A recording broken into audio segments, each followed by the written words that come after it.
Lawmakers wrapped up the annual veto session with a flurry of activity. Before the start of the annual veto session, Speaker Ron Richard was joined by Governor Nixon and former Speaker Bob Griffin in inducting former Governor Warren Hernz into the Hall of Famous Missourians. Governor Hernz was the 46th governor in Missouri's history. He served from 1965 through 1973 and was the first Missouri governor to serve in all three branches of Missouri government. As governor, Hernz signed the state's first Civil Rights Act and established the Missouri Arts Council.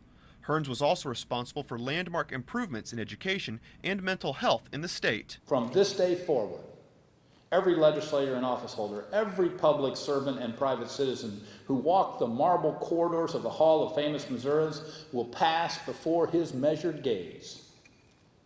Today, this likeness will take its rightful place alongside those who changed the course of Missouri's history. Governor Hernz joins the likes of Stan Musial, Walter Cronkite, and others in the Hall of Famous Missourians.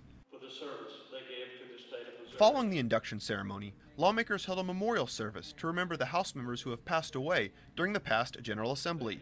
The memorial service is held every 2 years to remember former House members who have passed away.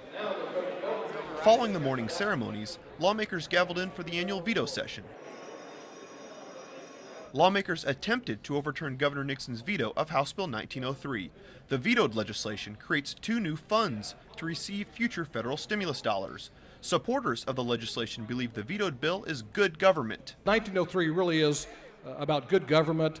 Clearly, the legislature is the House and Senate together hold the power of the purse, and I believe it's very important that the legislature continue to hold that power. The second fund created by the bill would oversee the distribution of federal stimulus funds earmarked for education. Within the fund, members of the Joint Committee of Education would have the power to approve or deny any earmarked funds.